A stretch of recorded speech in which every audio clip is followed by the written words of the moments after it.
Yo, this video is for Leon Ward. Leon, I appreciate the comment that you left. Leon wants to know, he says, I've been driving for over a year and I'm a company driver. And after my first complete year of driving, I grossed over 100,000. Kudos to you, Leon. But I want to become an owner operator, but I have my doubts just because the amount of money, the amount I'm making being a company driver. Any advice will be appreciated. All right, Leon, that's a fairly straightforward question. You're asking about becoming an owner operator, but you're a little bit doubtful because you know you make good money as a company driver. So before I get into this, first thing I want to let you know is I'm giving my perspective to your question. This is from the perspective of a guy that's making the average income of an owner operator. I feel like I earn what an average owner operator would earn. There's a lot of owner operators I know out here that earn a lot more than I do. If you want to know what the average owner operator earns, just Google it. You know, I've spoken about that here before on my channel, but I get a lot of pushback from owner operators that are like, well, I make more than that. So, like, you know, it's not me telling you what owner operators make on an average. Just go by Google. But I feel I make about what an average owner operator makes. And I feel that as a $100,000 a year company driver, you're probably making about the same as an average paid owner operator after all of the expenses and everything comes out, right? So you're bringing home about the same. So if I was having this conversation with you and we were face to face and you told me, you said, hey, Maurice, I'm thinking about becoming an owner operator, but I know I make real good money as a company driver. What's your thoughts on that? I wouldn't feel comfortable with giving you any advice because it's your life. Nobody knows the needs of your life and your circumstances like you do. But I would ask you about the motive behind wanting to become an owner operator. And depending on what you said, that would determine my next response. So if you said to me, well, I want to become an owner operator because I want to earn more money, my response, I would say, well, okay, just be careful about chasing waterfalls. Be careful about chasing a dollar in this profession.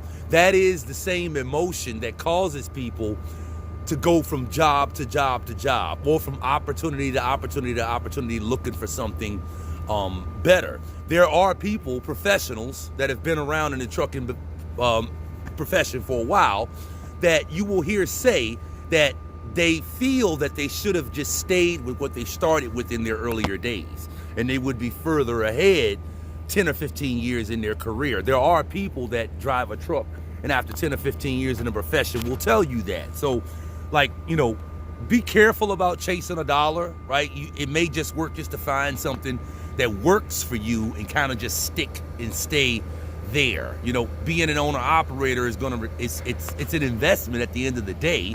You're gonna put out some money and you expect that money to bring a return. So, like, if there's an opportunity there with the company that you're already with to earn more money without having to take on the risk of being an owner operator to earn more money, if that opportunity or that possibility is there, then maybe that's something you could potentially look into. And that's what I would say to you if your response was, I want to earn more money.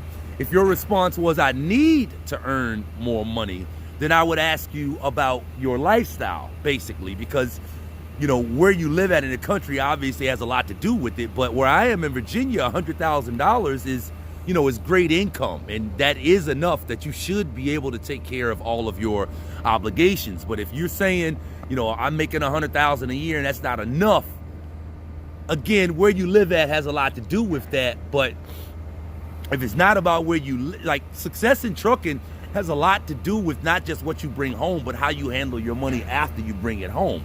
You got to have some space in between what you earn and what you can save. That's where the freedom comes from. So if you're earning good money, but you're spending it all, then that doesn't help you any. So if you're saying you need to earn, you know, more, even though you're earning good money, then I want to dig into your spending and your lifestyle some. If you said you wanted to become an owner operator because you know, you like the money that you earn as a company driver, but you want to be able to run less. You're looking forward maybe as an owner to be able to earn the same amount of money, but run less. I would say to you in that situation, okay, in my opinion, we should be willing to work harder for ourselves than we do for other people.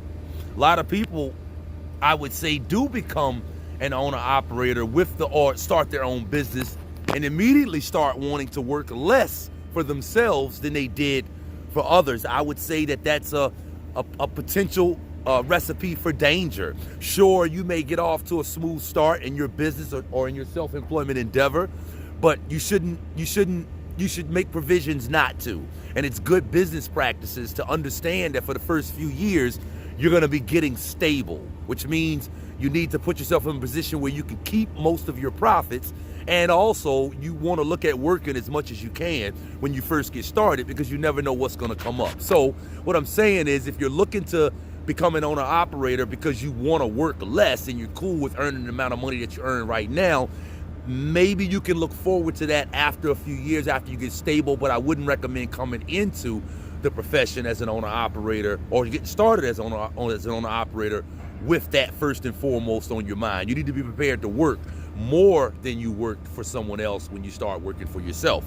If you told me that you want to become an owner-operator, and I'm gonna pretty much wrap it up with this one, but if you told me you wanted to become an owner-operator because you want to be more in control, you realize that you make good money as a company driver, but you also realize that you're not in control of your income. You're not in control of when you come, when you go, how you come, how you go.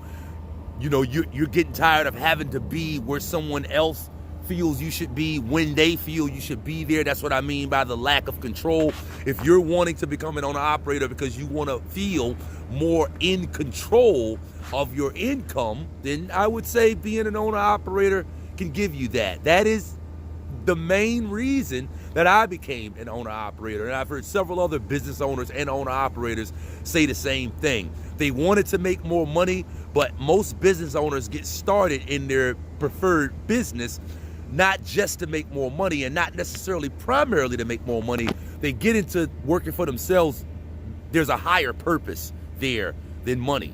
And so I would dig into that if I was having a conversation with you. What's your motivation for wanting to become an owner-operator? Is there a higher purpose there? There's some people that'll even say, I'm not saying I agree with this, but there's some people that will say, if the only reason you start your own business is to make more money, you're gonna fail.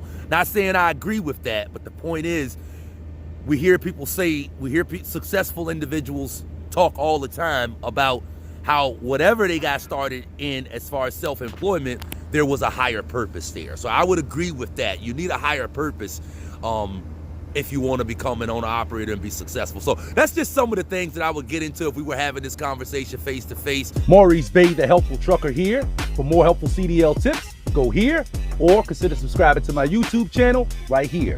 You could have been anywhere else in the world, but instead you chose to be here with me, and I really appreciate that.